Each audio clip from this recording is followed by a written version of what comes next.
महिला जिसको इस तरीके की बीमारी होती है, इस चीज की बीमारी होती है कि कभी भी उसकी सेक्स से इच्छा ही नहीं बढ़ती है, और जैसे ही उसकी शादी होती है, अपनी शादी के बाद में वो अपने पति से रात में ही नहीं बल्कि दिन में भी संबंध बनाने की डिमांड करने लगती है। जो उसका पति होता है, पहले तो वो अपनी पत्नी की इच्छाओं को पूरे करने की कोशिश करता है, पर जैसे जैसे समय बीतता है उसकी इच्छाएं बढ़ती जाती हैं, और फिर वो पति एक दिन अपनी पत्नी से परेशान होकर के एक ऐसे कदम को उठाता है जिसे सुन करके आप लोग भी परेशान हो जाएंगे। दरअसल दोस्तों, इस कहानी में ऐसा क्या होता है, यह सब जानने के लिए इस कहानी को लास्ट तक जरूर सुने। तो आदाब, नमस्कार, सत श्री अकाल, मैं सागर पटेल। दोस्तों, कहानी शुरू करें उससे पहले आप लोगों से एक छोटा सा निवेदन करना चाहते हैं कि अगर आप लोग मेरे इस चैनल पर पहली बार विजिट कर रहे हैं तो मेरे इस चैनल को सब्सक्राइब कर बेल आइकन को जरूर दबाएं, और अगर आप लोगों को यह कहानी अच्छी लगे तो इसे एक लाइक शेयर कर कमेंट करके अपनी राय हमें जरूर दें। दरअसल दोस्तों, आज की ये जो कहानी है, कहानी की शुरुआत होती है झारखंड से। झारखंड के एक छोटे से गांव में राजा राम, जो अपनी माता के साथ में रहा करता है, अब उसकी उम्र जैसे ही लगभग 25 साल की होती है। अब जो उसकी माता जी होती हैं, उनका देहांत हो जाता है। तभी जो राजा राम होता है वो सोचता है कि उसे अपनी शादी कर लेनी चाहिए, क्योंकि जो राजा राम होता है वो मेहनत मजदूरी करके, काम करके अपनी जीविका चलाया करता है। तभी जो उसके घर में तमाम तरह की दिक्कतें होने लगती हैं, तब वो अपनी शादी करने का फैसला करता है। तभी पास के ही एक गांव में एक लड़की जिसका नाम नंदिनी होता है, नंदिनी का रिश्ता राजा राम के लिए आता है। अब जो राजा राम होता है वो नंदिनी को देखता है तो नंदिनी की खूबसूरती को देख करके वो दीवाना हो जाता है, क्योंकि नंदिनी देखने में होती ही इतनी खूबसूरत है। और राजा राम अब ये फैसला करता है कि उसको शादी करना है तो नंदिनी के साथ में ही करना है, और फिर राजा राम और नंदिनी की शादी हो जाती है। अब जैसे ही शादी की पहली रात होती है, सुहाग रात का दिन होता है। अब जो राजा राम होता है अपनी औकात के हिसाब से, अपनी हैसियत के हिसाब से वो अपने लिए पूरी तैयारियां करता है, क्योंकि इसे लोगों द्वारा ये पता होता है कि आखिरकार वो सुनता है कि कोई पति अगर अपनी पत्नी को खुश कर ले, सुहाग रात के दिन खुश कर ले, या फिर उसकी इच्छाओं को जीत ले, तो उसकी जो पत्नी होती है सदैव उसकी बात को मानती रहती है। और यह सुन करके जो राजा राम होता है अपनी पत्नी को खुश करना चाहता है, और उसके लिए वो अपनी हैसियत के हिसाब से एक तोहफा भी लेकर के आता है, और फिर वो दोनों अपनी पत्नी एक दूसरे के साथ में सुहाग रात मनाते हैं, संबंध बनाते हैं। पर जैसे ही जो उसकी पत्नी होती है, नंदिनी होती है, जैसे ही 1-2 दिन का समय बीतता है, अब वो राजा राम से बार बार सेक्स करने की इच्छा जाहिर करने लगती है। अब जो राजा राम होता है, क्योंकि नई नई शादी होती है, उसके मन में यह ख्याल होता है कि शायद अभी हम लोगों की नई नई शादी हुई है, इसलिए राजा राम भी अपनी पत्नी की इच्छा को पूरी करने की कोशिश करता है। और जितनी बार उसकी पत्नी उसके साथ संबंध बनाने की इच्छा जाहिर करती है, राजा राम अपनी पत्नी की इच्छा को पूरा करने की कोशिश करता है।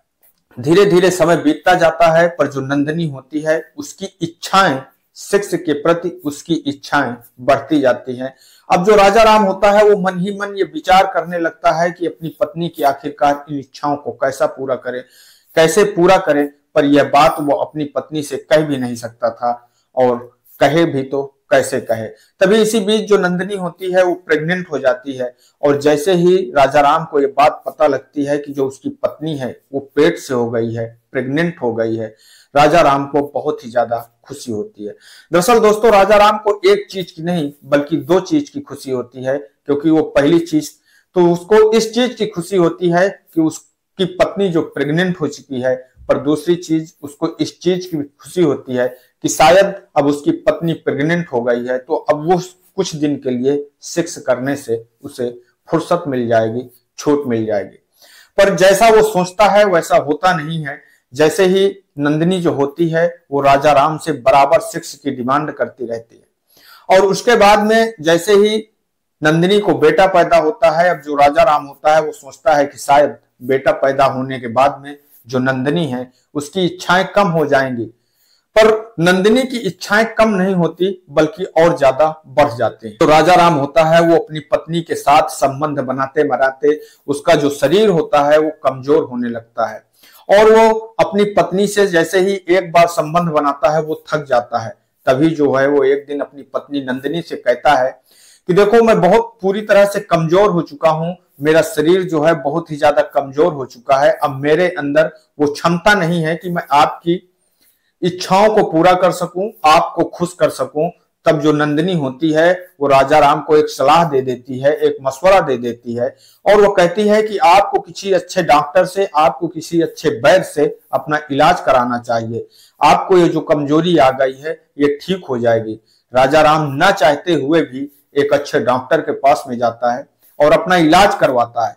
जैसे ही वो अपना इलाज चालू करवाता है, जब तक उन दवाओं का असर उसके अंदर होता है तब तक तो वो अपनी पत्नी नंदिनी को खुश कर पाता है, पर जैसे ही उन दवाओं को वो बंद करता है, उन दवाओं का असर खत्म होता है, वो अपनी पत्नी को फिर से उसी तरीके खुश नहीं कर पाता और उसके अंदर वो कमजोरी फिर से महसूस। एक दिन अब धीरे धीरे राजा राम और नंदिनी की शादी को लगभग 4 वर्ष बीत चुके होते हैं। तभी एक दिन जो नंदिनी होती है वो राजा राम को ताना मारती है और कहती है कि आप जब हमें खुश ही नहीं कर सकते हैं तो फिर आप कर ही क्या सकते हैं। राजा राम को यह बात अंदर ही अंदर बहुत ज्यादा खराब लगती है, पर वो कर ही क्या सकता था क्योंकि वो मजबूर था। वो अपनी पत्नी की इच्छाओं को, नंदिनी की इच्छाओं को जो पूरा नहीं कर पाता था। इसी समय जो नंदिनी होती है, जब वो राजा राम उसकी इच्छाओं को पूरा नहीं कर पाता, तब जो नंदिनी होती है वो पास पड़ोस के लोगों से, पास पड़ोस के बच्चों से अपने आप संबंध बनाने लगती है और अपने शरीर की हवस को पूरा करने लगती है। एक दिन जैसे ही वो पड़ोस के एक लड़के के साथ में संबंध बना रही होती है, तभी जो राजा राम होता है वो घर पर आ जाता है और जैसे ही वो नंदिनी को देखता है, नंदिनी को देख करके उसे बहुत ही ज्यादा गुस्सा आता है। तभी वो जो लड़का होता है राजा राम को देखता है, देख करके वो चुपचाप वहां से चला जाता है। पर जो नंदिनी होती है, जो राजा राम होता है, वो नंदिनी से कहता है कि आखिरकार आप ये क्या कर रही हैं, आप क्या करना चाहती हैं। तब जो नंदिनी होती है वो उल्टा राजा राम के ऊपर ही खफा हो जाती है और राजा राम से ही झगड़ा करने लगती है और वो कहती है कि जब आप मेरी जरूरतों को पूरा नहीं कर सकते हैं तो हम तो अपनी जरूरतों को कहीं ना कहीं से पूरा ही करेंगे। यह सुन करके जो राजा राम होता है उसके दिल में बहुत ही बड़ा आघात होता है, पर वो अब करता तो कर भी क्या सकता था। तभी जो नंदिनी होती है एक दिन वो राजा राम से कहती है कि घर का खर्च जो है बहुत ज्यादा बढ़ चुका है, इसलिए आप ऐसा करिए कि हमारी कहीं नौकरी लगवा दीजिए। राजा राम को ये कभी आभास भी नहीं हुआ था, राजा राम ने कभी इस बारे में सोचा भी नहीं था कि आखिरकार नंदिनी के मन में चल क्या रहा है। तब वो राजा राम जिस स्कूल पे चपरासी का काम किया करता था, उसी स्कूल में वो नंदिनी को भी जॉब लगवा देता है। अब जो नंदिनी होती है, जैसे ही कुछ दिन वो स्कूल में रहती है, रहने के बाद में जो स्कूल के मौली होते हैं, जो वहां की गाड़ियों के ड्राइवर होते हैं, जो खलासी होते हैं, सारे लोगों से वो संबंध बनाने लगती है, अपने जिस्म की आग को बुताने लगती है। धीरे धीरे यह बात पूरे स्कूल में फैल जाती है और जैसे ही अब राजा राम उस स्कूल में जाता है, जो लोग होते हैं राजा राम को देख करके उसके पीठ पीछे गुपचुप बातें करने लगते हैं।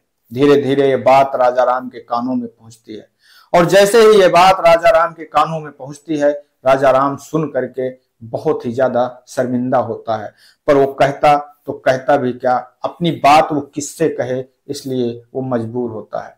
और उसके बाद में वो नंदिनी को वहां से जॉब से हटा देता है और उससे कह देता है कि आपको जॉब ही नहीं करना है, आपको घर पर रहना है। नंदिनी जो अब घर पर रहने लगती है, पर जो नंदिनी होती है उसकी वो हवस कम ही नहीं होती है। अब जो नंदिनी होती है वो इसी बात को लेकर के राजा राम से झगड़ा कर लेती है और झगड़ा करने के बाद में अब नंदिनी राजा राम का घर छोड़ करके अपने मैके चली जाती है। जैसे ही मैके में वो 2 साल तक रहती है, पर इधर जो राजा राम होता है उसे अपने उस बेटे की याद सताने लगती है और जैसे ही उसे अपने बेटे की याद सताती है, वो फिर एक बार नंदिनी के पास में जाता है और नंदिनी को मनाने की कोशिश करता है और उसे मना करके फिर अपने घर लेकर के आ जाता है। पर नंदिनी जो अपनी आदत पे उसकी कोई सुधार नहीं होता है, वो फिर जैसे ही राजा राम के घर पर आती है, फिर वो वही पुराने काम करने लगती है। जो पास पड़ोस के लोग होते हैं, जो पास पड़ोस के बच्चे होते हैं, उन बच्चों के साथ में संबंध बनाने लगती है। जैसे ही एक दिन राजा राम अपने घर पर आता है, वो देखता है कि जो नंदिनी होती है वो एक नाबालिग लड़के के साथ में सेक्स कर रही होती है। जैसे ही राजा राम की नजर अपनी पत्नी नंदिनी पर पड़ती है और उस लड़के पर पड़ती है। ये देख करके राजा राम का जो खून होता है वो खौल जाता है और उसके बाद में वो तुरंत उस लड़के को वहां से भगा देता है और उसके बाद फिर उसका नंदिनी से झगड़ा होने लगता है। तभी जो नंदिनी होती है वो फिर से राजा राम को ताना मारती है और राजा राम नंदिनी की बातों को सुन करके चुप हो जाता है। पर राजा राम को कहीं ना कहीं अब मन ही मन बहुत ज्यादा गुस्सा आने लगता है।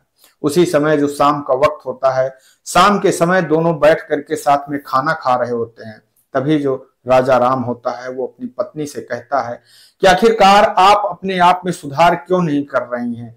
ना तो मैं कहीं जीने के लायक बचा हूं, ना तो मैं मरने के लायक बचा हूं, ना तो मैं समाज में मुंह दिखाने के लायक बचा हूं। ये सोच करके राजा राम बहुत ही ज्यादा परेशान होता है।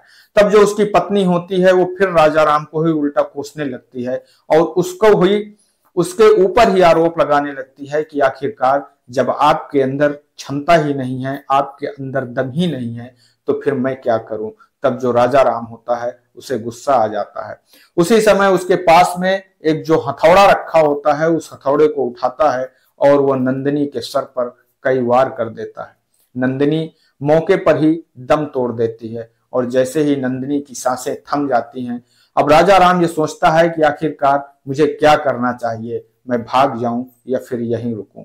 उसके बाद में वो विचार करता है और विचार करने के बाद में वो अपने घर से एक फावड़ा लेता है और फावड़ा लेने के बाद में वो अपने आंगन में एक गड्ढा खोदता है और गड्ढा खोद करके अपनी पत्नी नंदिनी को उस गड्ढे में गाड़ देता है और उसके बाद में वहां से जाने का वो फैसला करता है। पर जैसे ही वो वहां से जा रहा होता है वो देखता है कि जो उसका 4 साल का मासूम बेटा सो रहा होता है। जैसे ही उसकी नजर अपने बेटे पर पड़ती है वो बेटे को देख करके एक बार फिर रुक जाता है। बेटे की मोह माया उसे जाने से रोक लेती है और फिर वो वहीं पर बैठ जाता है और वो फैसला करता है कि हम अपने आप को पुलिस के हवाले कर देंगे, सरेंडर कर देंगे।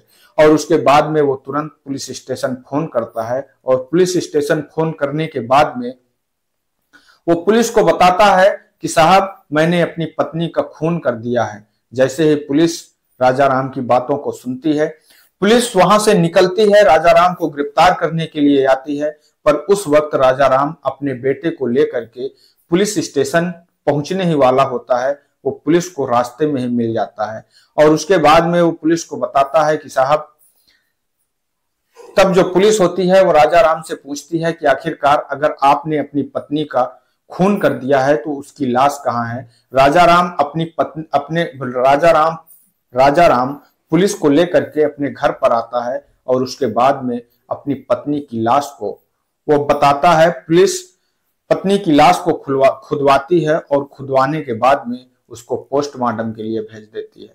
जो राजा राम होता है उससे आखिरकार पुलिस पूछती है कि आखिरकार आपने अपनी पत्नी की हत्या क्यों की। तब जो राजा राम होता है वो पुलिस को बताता है कि साहब मैं मजबूर था, मैं समाज में मुंह दिखाने के लायक नहीं बचा। मैं नंदिनी को कई बार बहुत बार समझाने की कोशिश किया पर नंदिनी जो मेरी बात उसको समझ में ही नहीं आती है। मेरी बात जो उसको समझ में ही नहीं आती थी, मैंने मजबूरी में उसकी हत्या की है। वो पास पड़ोस के जितने भी लोग होते हैं, मोहल्ले के जितने भी लोग होते हैं, सारे लोगों के साथ में संबंध बनाती थी।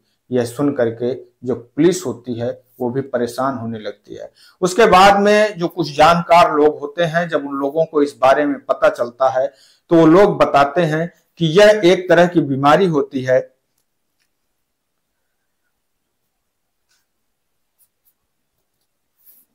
जो जानकार लोग होते हैं वो बताते हैं कि ये एक तरह की बीमारी होती है जिसको निमोफोनिया कहा जाता है। दरअसल दोस्तों, यह बीमारी कहीं लाखों लोगों में एक लोग को होती है। यह बीमारी ऐसी होती है जिसमें लोगों की जो सेक्स की इच्छा है वो पूरी ही नहीं होती है। पर इस बीमारी का अगर किसी अच्छे डॉक्टर से इलाज कराया जाए तो वो सही हो सकती है। पर राजा राम जो कभी भी इस विषय में किसी न तो डॉक्टर से सलाह लिया और न कभी ये जानने की कोशिश की कि आखिरकार उसकी पत्नी की इच्छा सेक्स करने की इतना ज्यादा क्यों होती है। अब पुलिस जो होती है वो राजा राम को गिरफ्तार करती है और गिरफ्तार करने के बाद में जेल भेज देती है। राजा राम को जो बेटा होता है उसे अनाथ आश्रम में भेज दिया जाता है। तो दोस्तों, इस कहानी को सुनाने का उद्देश्य किसी को ठेस पहुंचाना नहीं है, किसी को दुख पहुंचाना नहीं है, बल्कि आप लोगों को सजग करना है, सतर्क करना है। मैं आपका दोस्त सागर पटेल इन्हीं शब्दों के साथ में आपसे विदा लेते हैं। कल फिर मिलेंगे किसी एक नई कहानी में। तब तक के लिए नमस्कार, जय हिंद, जय भारत।